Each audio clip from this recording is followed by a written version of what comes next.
vitória hoje, sem levar gols. Eu queria a sua análise desse jogo, até falando sobre a transição ofensiva do Cruzeiro, que é bem venenosa. E normalmente com veneno a gente usa o antídoto.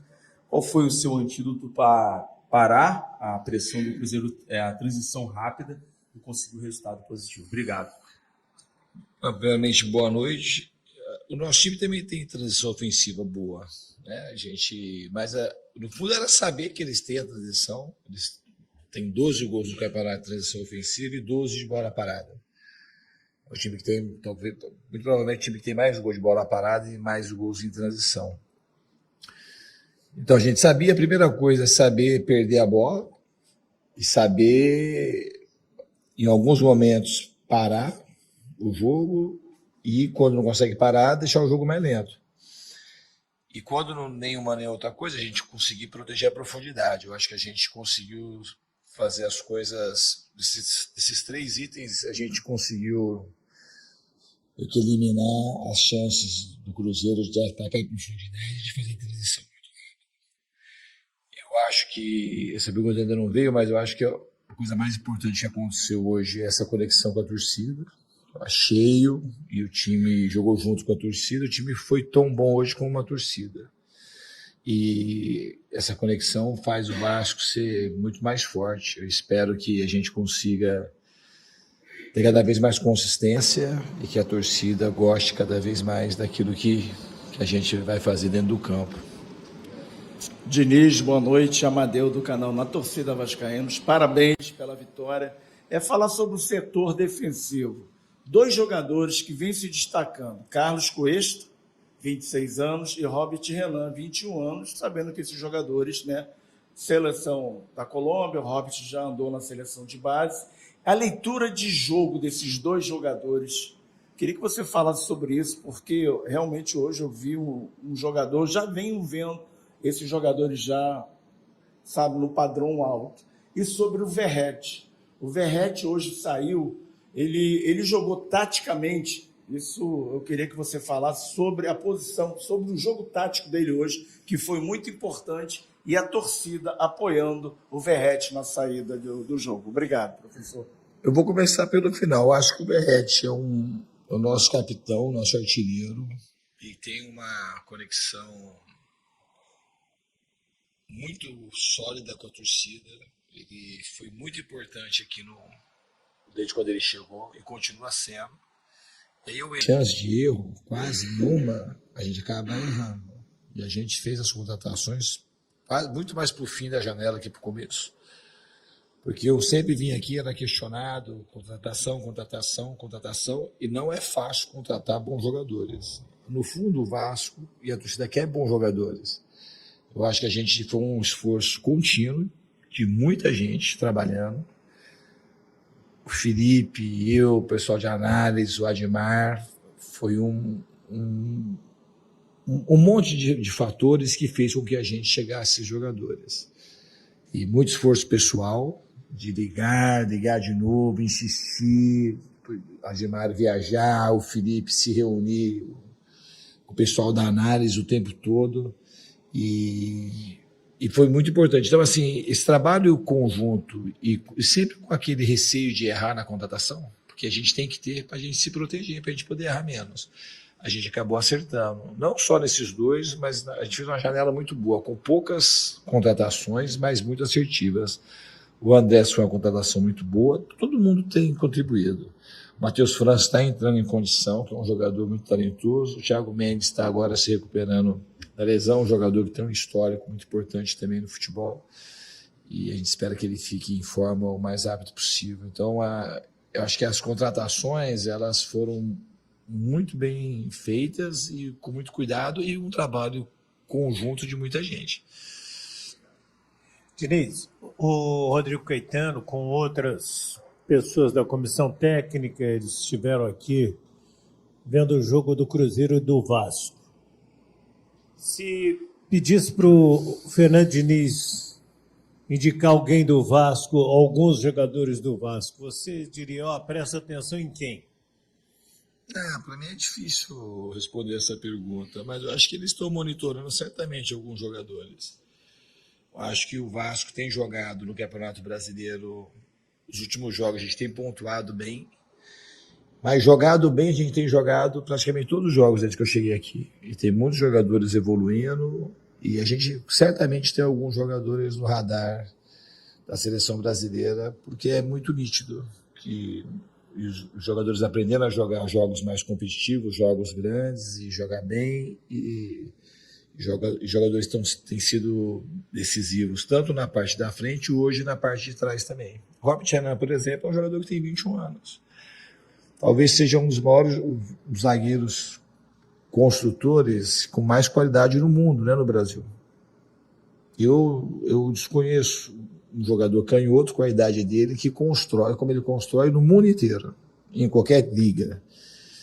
E um jogador que você vê que veio aí no Inter por conta super jovem, por conta de uma falha num pênalti, saiu daqui e nem queria voltar. Foi um dos jogadores que teve uma insistência muito grande para ele perceber que o melhor para ele era voltar para o Vasco. Ele ainda, além de tudo, é vascaíno e está reconstruindo uma carreira. E eu tenho muita convicção que o Robert Renan é um jogador que, se não for agora, daqui a pouco ele vai retornar à seleção, porque ele já foi um jogador de seleção. Ele tem 21 anos só.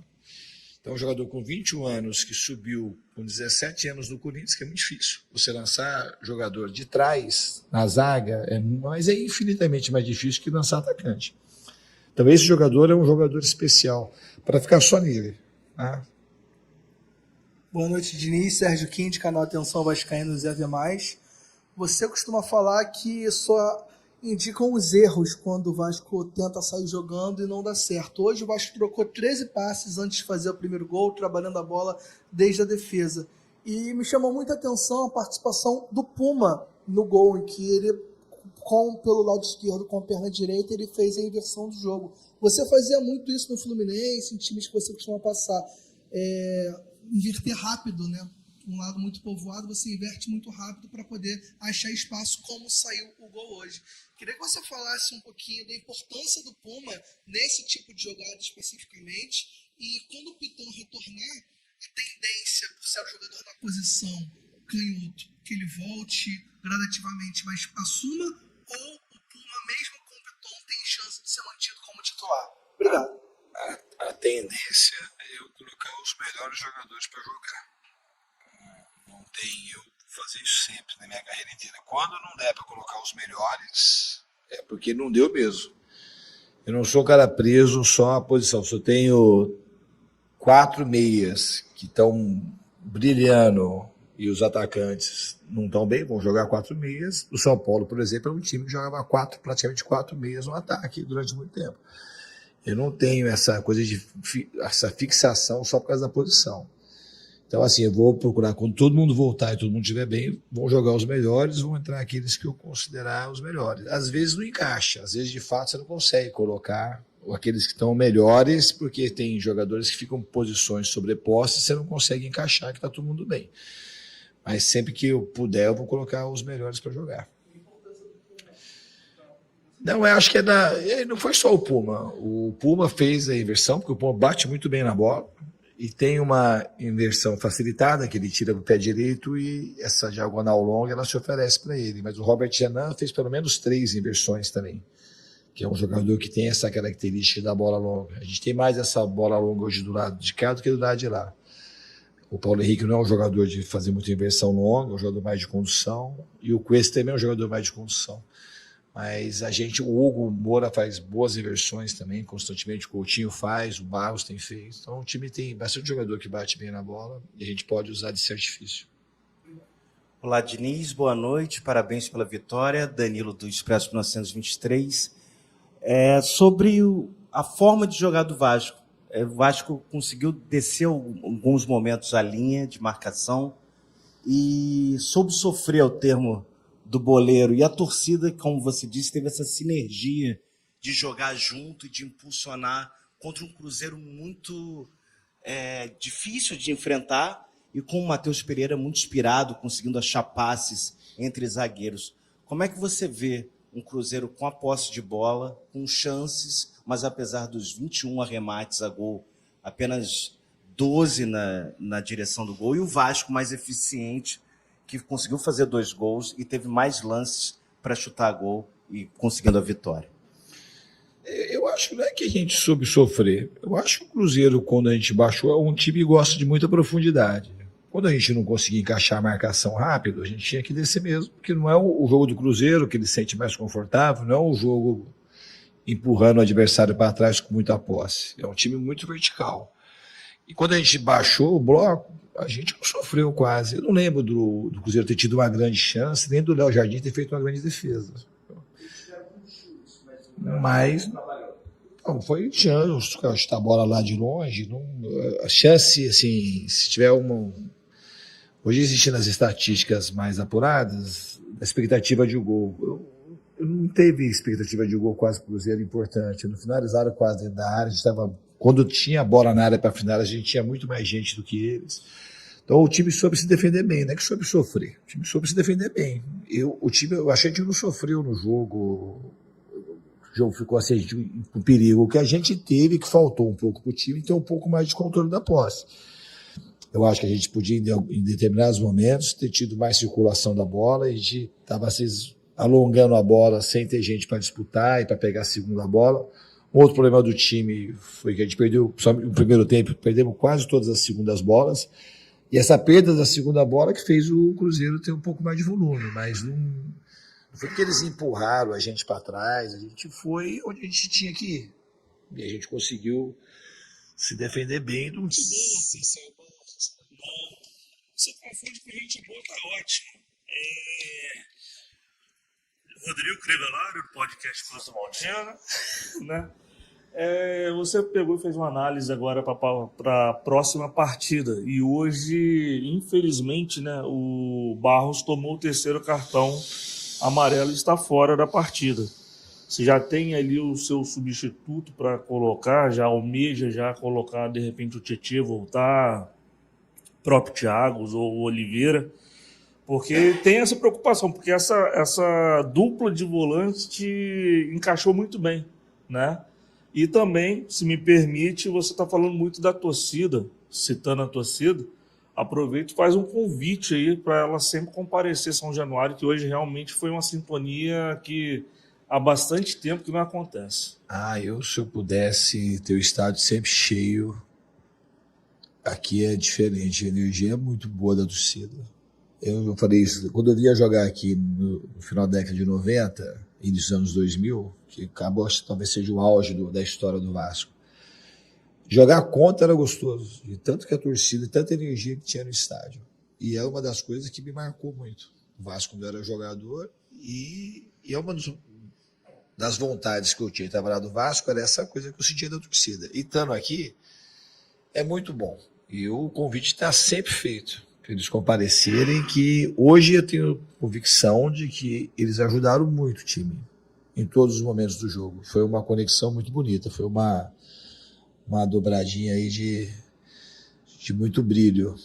E em relação a quem vai entrar no lugar do Barros, infelizmente ele tomou o cartão, concordo, que a dupla de volantes de fato está muito bem, ele com o Hugo Moura. E a gente tem a volta do Tietê, pode ser que volte o Thiago, tem o Matheus Carvalho, tem assim, a gente tem alguns dias aí para a gente ver qual vai ser a melhor opção para iniciar o jogo contra o Palmeiras. Boa noite, Diniz. Pedro Henrique Carvalho, da Band News FM. A gente fala muito sobre o Felipe Coutinho, né? Por toda a maestria que ele já mostrou no futebol e vem cada vez mais retomando essa forma física que levou ele para a Copa de 2018. Mas tem outro nome que também tem sido falado direto, que é o Paulo Henrique, né? E hoje ele deu uma assistência e fez um gol. Queria que você, como um técnico que já esteve à frente da seleção brasileira, enxerga as características e acha que esse jogador tem todas as valências possíveis para alcançar esse lugar. E se o fato de você já ter conhecido, né, o material humano do Cruzeiro no ano passado te deu alguma vantagem no sentido de preparar o time para o jogo de hoje? E se você me permite também, queria te pedir desculpa. Não é uma pergunta. Queria te pedir desculpa por uma situação que a gente teve no ano passado. Acho que você nem vai lembrar, quando você estava ainda à frente do Fluminense. Eu te questionei sobre a maneira de jogar, a saída de bola, que você normalmente recebe esse tipo de pressão quando os resultados não vêm. Você me deu uma explicação da subida e descida do time. E hoje você, não só hoje, mas como você iniciou a coletiva dizendo desde o início, você vê que o time do Vasco joga bola. Hoje a gente pode dizer que o time do Vasco joga bola. Só para me desculpar, a gente sabe que errar acontece, mas também